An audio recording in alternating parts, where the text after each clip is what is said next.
The silver ships appeared in the sky above Seoul like giant teardrops made of metal. People stopped walking on the busy streets and pointed upward.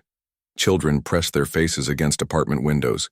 News reporters rushed to get the best camera angles as the alien vessel slowly descended toward the empty field that had been prepared for them. Lee Hyun-woo adjusted his black tie and took a deep breath. As South Korea's top diplomat, he would be one of the first humans to meet, beings from another world. His hands shook slightly as he watched the largest ship touch down with barely a whisper of sound. Steam rose from the landing site and the air smelled like burned metal and something else he couldn't identify. They call themselves the Villani, his assistant whispered beside him. The translation software is working perfectly. They want to talk about Earth joining some kind of space government. Hyun-woo nodded but kept his eyes on the ship. A door opened in its smooth side, and tall figures in flowing robes stepped out. They looked almost human, but their skin had a blue tint and their eyes were too large and too bright. The lead alien raised one hand in what seemed like a greeting. Far beneath the city, in tunnels that had been carved from rock hundreds of years ago, Kim Dae-ho felt something he hadn't experienced in 5 centuries of existence. Fear. Not the simple fear of death that mortals knew, but the deep terror of seeing everything he had worked to protect come crashing down. The vampire lord sat at the head of a stone table surrounded by 12 others like him. Their pale faces looked even whiter in the dim candlelight. Some had been turned during the Joseon dynasty. Others were younger, made during the wars of the 20th century. All of them had spent decades or centuries hiding among regular humans, feeding carefully, leaving no traces. "Tell me again what you sensed," Dae-ho said to the youngest vampire at the table. Park Min-young was only 200 years old, practically a child by vampire standards, but her enhanced senses were sharper than the others. "The aliens have some kind of scanning technology," she said. "I felt it pass through the city like invisible fingers, touching everyone, reading them. It didn't feel normal human scanning. It went deeper." "Deeper how?" asked Choi Soo-jin, a vampire who had survived the Korean War by pretending to be a nurse. She had seen enough human technology to know what was possible and what wasn't. "It read our cells," Min-young replied. "Our blood, our bones, everything that makes us different from regular humans. I think they know we exist." The room fell silent except for the steady drip of water somewhere in the darkness. Dae-ho had survived wars, famines, and the rise and fall of kingdoms by being careful, by staying hidden, by making sure that humans never learned the truth about the creatures that walked among them. "We have protected the secret for over 1,000 years, he said slowly. "Our ancestors came to Korea when the Mongols invaded China. We have fed on criminals and the dying. We have served as guards and soldiers and scholars, always careful never to reveal what we truly are. Now these aliens threaten to destroy everything, above ground." The first meeting between humans and aliens was going better than anyone had hoped. The Villani spoke through translation devices that made their voices sound almost human. Their leader, who called himself Captain Veltar, explained that they represented a confederation of many worlds. Earth had been watched for some time, and now they wanted to see if humans were ready to join the galactic community. "We have certain procedures," Veltar explained to the assembled diplomats and scientists. "We must understand the full scope of life on your world. Our scanners have already begun mapping your population centers and analyzing your species." Dr. Yoon Tae-min, Seoul's leading expert on genetics, leaned forward with interest. "What exactly are you scanning for?" "Variations," the alien replied. "Most species develop multiple forms as they evolve. We have found that successful civilizations learn to integrate these different forms peacefully, those that do not usually destroy themselves before reaching the stars." In the underground chamber, the vampires heard these words through hidden listening devices they had placed throughout the city long ago. The implications were terrifying. "They're looking for us specifically," whispered Young Woo-seok, a vampire who had secretly served in the South Korean military for 30 years. "They know what we are." "Not yet," Dae-ho replied, "but they will soon. The question is what we do about it." The debate that followed had been brewing for centuries. Some vampires, led by Daeho, believed that secrecy was their only protection. Humans feared what they didn't understand, and vampires who revealed themselves usually ended up dead or hunted. But others, like Sujin, thought differently. The world is changing, she argued. Humans are becoming more accepting of differences. Maybe it's time to stop hiding. And maybe it's time to prepare for war, Daeho countered. If these aliens expose us, humans will panic. They'll hunt us, down like animals. We'll be forced to fight for our survival. As the first day of contact ended, both species on Earth faced an uncertain future. The humans celebrated their first meeting with alien visitors, unaware that their world held secrets that could change everything, and in the darkness below, the vampires prepared for the possibility that their greatest fear was about to come true. The age of hiding was ending, whether they wanted it to or not. The truth came out like water bursting through a broken dam, fast and unstoppable. Captain Veltar stood at the podium in the United Nations building, his large alien eyes reflecting the camera lights. Diplomats and reporters from around the world waited for his words. What he said next would change everything. Your planet contains what we call enhanced humans, the alien announced through his translation device. Our scans show approximately 50,000 individuals with unusual biology. They have longer lifespans, greater physical strength, and different blood chemistry than normal humans. Ambassador Lee Hyun-woo felt his stomach drop. What exactly are you saying? These enhanced humans require blood from other humans to survive. We have seen this pattern on 17 other worlds. Your species has developed a predatory subspecies that feeds on the primary population. The room exploded with questions and shouts. Reporters pushed forward with microphones. Security guards moved to maintain order. But it was too late. The alien had said the word that would destroy centuries of careful hiding. Vampires. Within hours, the leaked alien data spread across every news network on Earth. Satellite images showed figures moving through city streets at impossible speeds. Thermal cameras revealed people with body temperatures far below normal. Security footage captured individuals whose reflections seemed strangely dim in mirrors and windows. Song Hye-rin watched the news from her apartment high above Seoul. She had spent 3 centuries building a life among humans. She owned a successful art gallery. She had human friends who trusted her. Now she watched those same friends on television calling for the government to find and eliminate all vampires. They're calling us monsters. She whispered to her phone as she called other vampires around the city. They want us dead. The response was swift and brutal. Military units deployed across major cities with new equipment designed to detect vampires. Religious groups declared the revelation a sign of the end times. Angry crowds gathered outside buildings where vampires were suspected to live. In Tokyo, a vampire named Tanaka was cornered by police in a subway station. He tried to explain that he had never hurt anyone, that he only fed on blood bank supplies. They shot him with silver bullets anyway. In New York, a vampire family was discovered when their thermal signatures showed up on police scanners.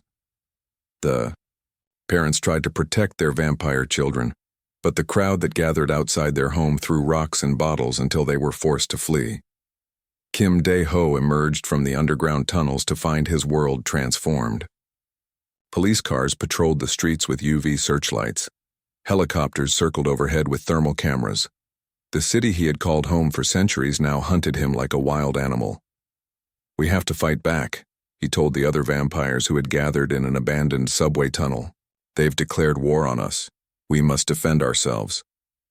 But Choi Soo-jin disagreed. She had spent the day meeting secretly with human officials who weren't swept up in the panic. Not all humans want us dead, she argued. Dr. Yoon Tae-min has offered to help us. He thinks we can find a peaceful solution.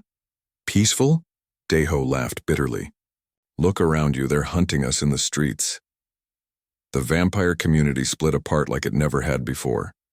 The older vampires, led by Dae-ho, retreated to hidden strongholds and prepared for war. They gathered weapons and made plans to fight back against human persecution.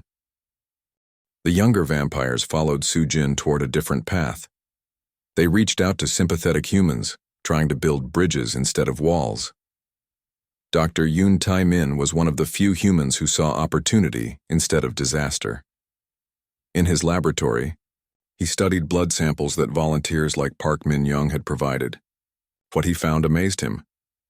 "Your cellular structure is remarkable," he told Min-young during one of their secret meetings.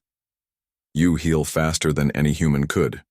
Your reflexes are beyond anything we thought possible, and your immune system seems to resist diseases that would kill normal people. But we need blood to survive," Min-young replied sadly. "Humans will never accept that." "Maybe they will if we can show them the benefits," Yoon suggested.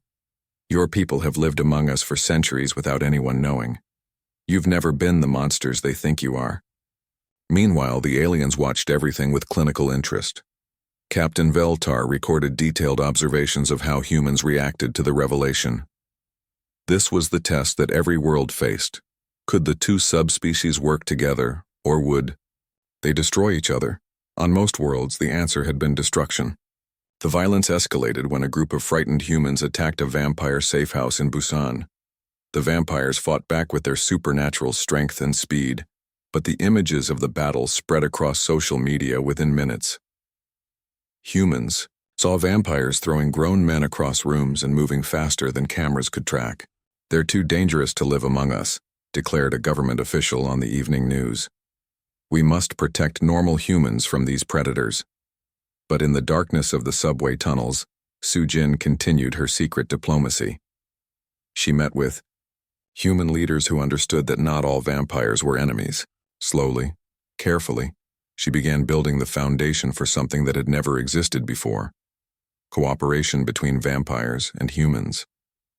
The world watched and waited to see which path would win: the path of fear and violence, or the path of understanding and alliance. The aliens had seen this choice made 17 times before, and 17 times the result had been the same. But Earth was about to prove that sometimes, the 18th time, could be different. 3 months had passed since the world learned about vampires, and Earth was tearing itself apart. Cities burned as humans and vampires fought in the streets. Governments struggled to maintain order while religious groups preached about the end of days. But everything changed when Captain Veltar called for an emergency meeting. The conference room in the rebuilt United Nations building looked strange. On one side sat human diplomats like Ambassador Lee Hyun-woo. On the other side sat vampire representatives, including Kim Dae-ho and Choi Soo-jin. It was the first time in history that both species had officially sat at the same table. "You misunderstand why we are here," Captain Veltar announced, his alien voice echoing through the translation device. "We did not come to study you. We came to see if your world can survive what is coming." Dr. Yoon Tai-min leaned forward. His months of research with vampire volunteers had taught him that these beings were not the monsters people believed them to be. "What do you mean?" The alien touched a control pad, and a holographic display filled the air above the table. It showed space, with stars and planets scattered like diamonds on black cloth. But moving between them was something that made everyone in the room go cold. A massive fleet of dark ships, hundreds of them moving toward Earth like hungry wolves. "The Korth Empire," Veltar explained. "They detected the biological signatures on your world the moment we began our scans. They are already on their way." "Who are the Korth?" asked Kim Dae-ho, his centuries of experience telling him this was worse than any human conflict. "Harvesters," the alien replied. "They have destroyed 17 worlds that contained both normal humans and enhanced humans like yourselves. They use the genetic material to create biological weapons. Your world has 18 months before they arrive. Maybe less." The room fell silent. Humans and vampires stared at the hologram, watching the alien fleet move steadily toward their home. All their fighting and hatred suddenly seemed very small compared to this threat. "What happened to the other worlds?" Soo-jin asked quietly. "They all destroyed themselves before the Korth arrived," Veltar said. "The two subspecies could never work together. They were too busy fighting each other to prepare a defense. The Korth simply collected what remained." Park Min-young had been working secretly with human scientists for weeks. Her vampire abilities allowed her to test dangerous equipment that would have killed normal humans. "Are you saying we need to work together to survive?"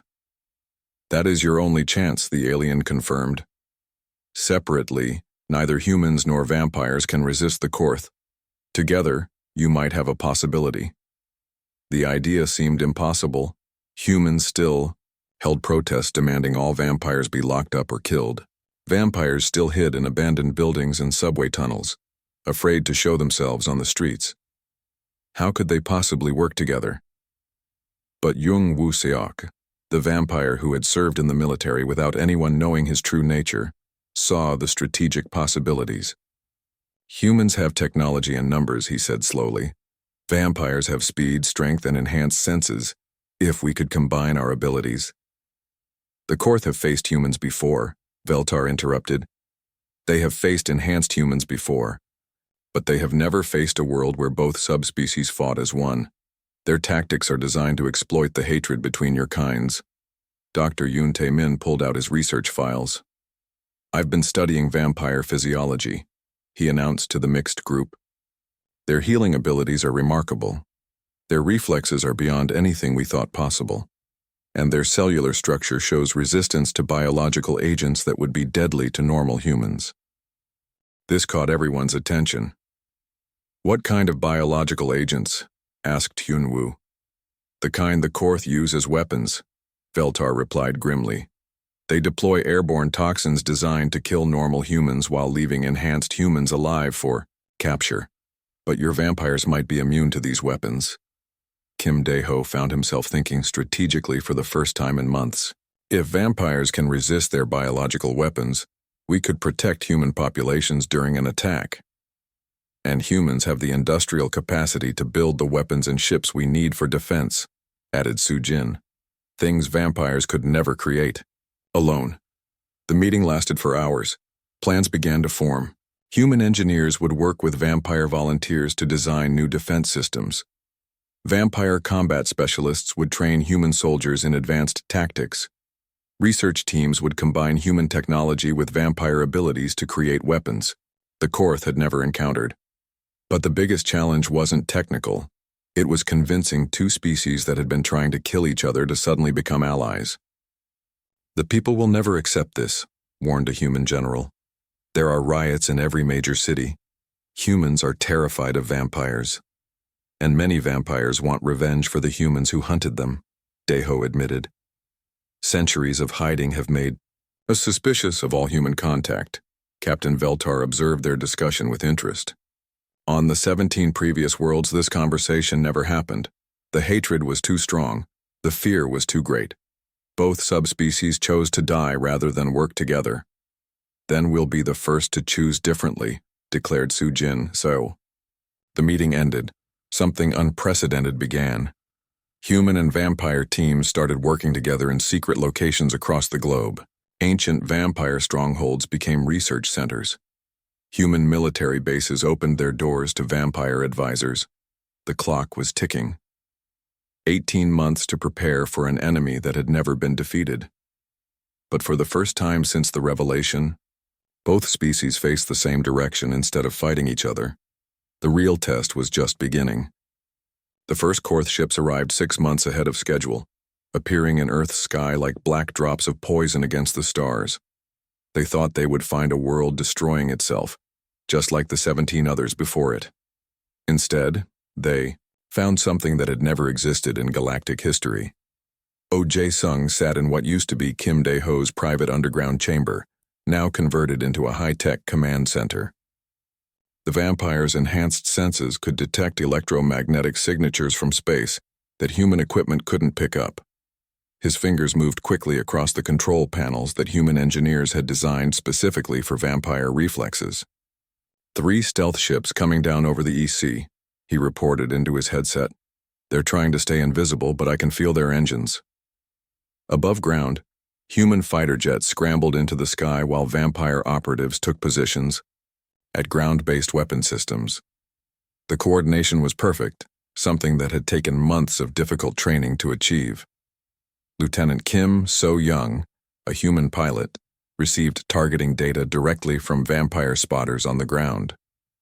I see them now, she radioed, moving to intercept.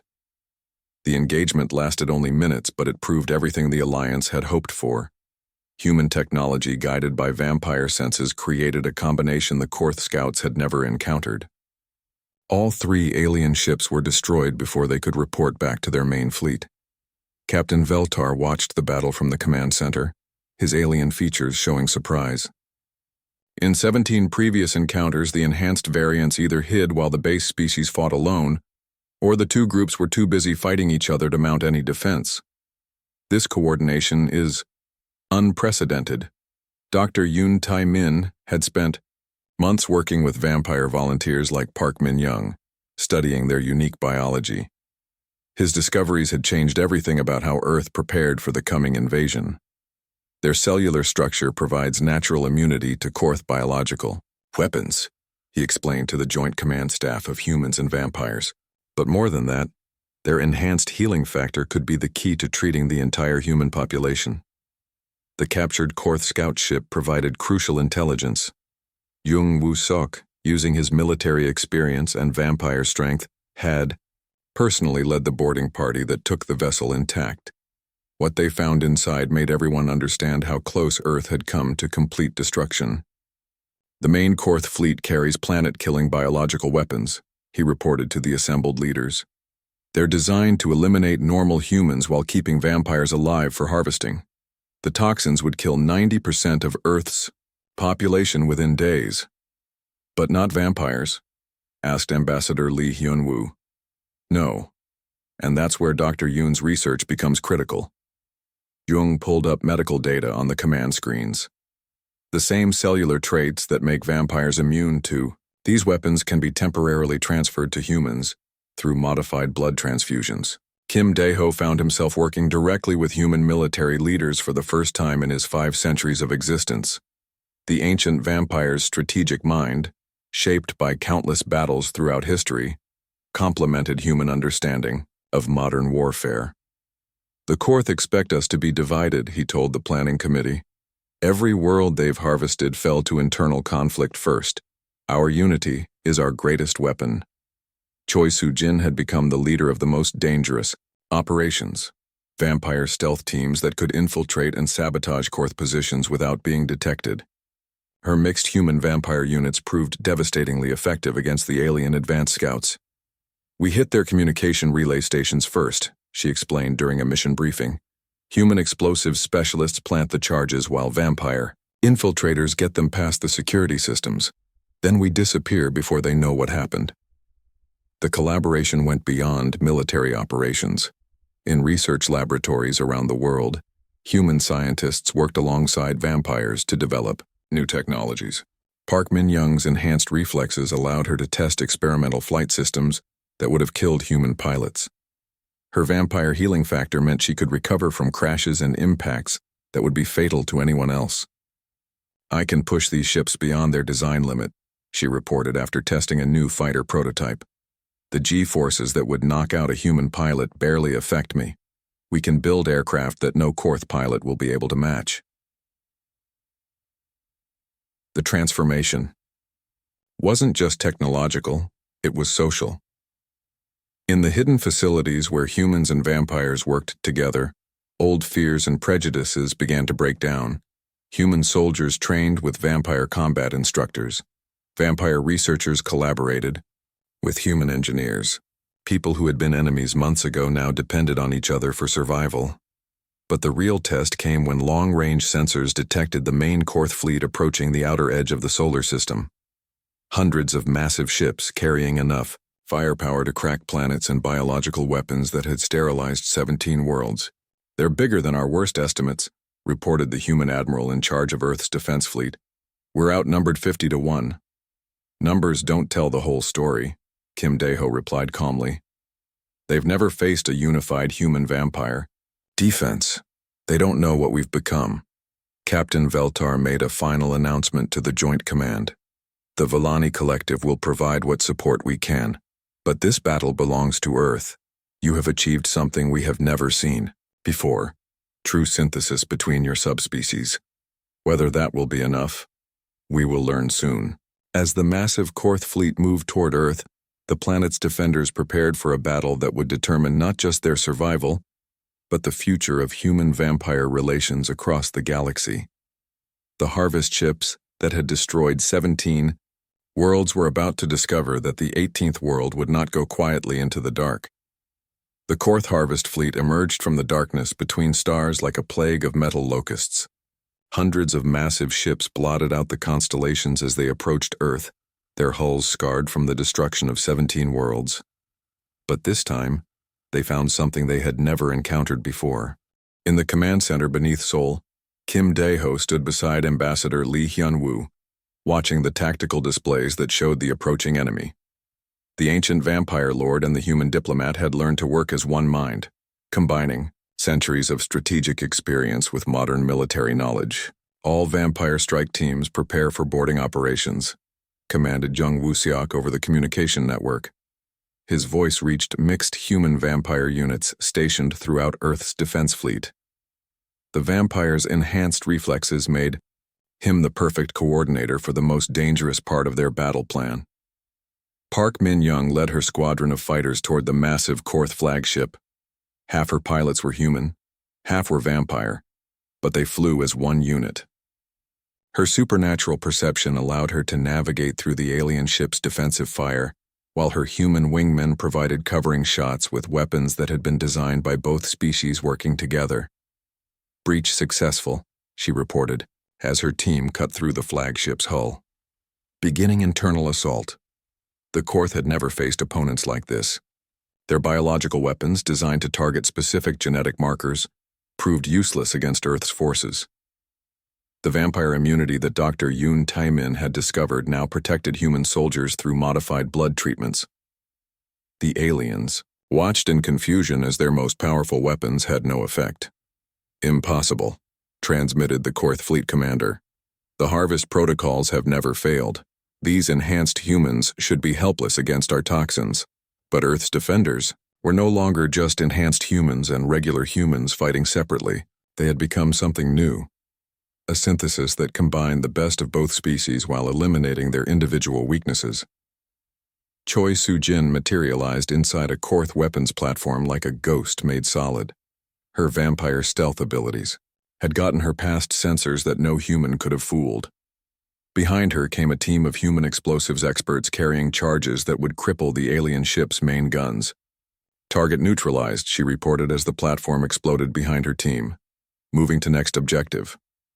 The battle raged across the solar system, but the tide turned when Kim Dae-ho made a decision that would save both species. The vampire lord personally led an assault on the Korth command vessel, using his 5 centuries of combat experience combined with human military tactics. "All units, this is Dae-ho," he transmitted as his boarding ship approached the massive alien flagship. "I'm going to destroy their central command. Continue the mission no matter what happens to me." The vampire lord fought his way through the Korth ship with inhuman speed and strength, but he carried human-designed explosives that could crack the vessel's power core. Behind him, mixed teams of humans and vampires held off the alien defenders, buying him the time he needed. "The core is destabilizing," he reported over the radio. "All ships clear the area immediately." "Dae-ho, you need to get out of there," Hyun-woo's voice crackled through the communication system. "Someone has to make sure it detonates," the vampire replied calmly. "Tell my people that we finally found our true purpose, not hiding in shadows, but standing in the light beside humanity." The explosion that destroyed the Korth flagship could be seen from Earth's surface. With their command structure eliminated, the remaining alien ships fell into confusion. Earth's unified forces pressed their advantage, using vampire speed and human technology to systematically destroy the harvest fleet. Choi Soo-jin led the final assault on the last Korth vessels. Her mixed human-vampire teams moved through space, like deadly dancers, too fast for alien weapons to track, too coordinated for their defenses to stop. "Fleet eliminated," she reported as the last harvest ship broke apart. "Earth is secure."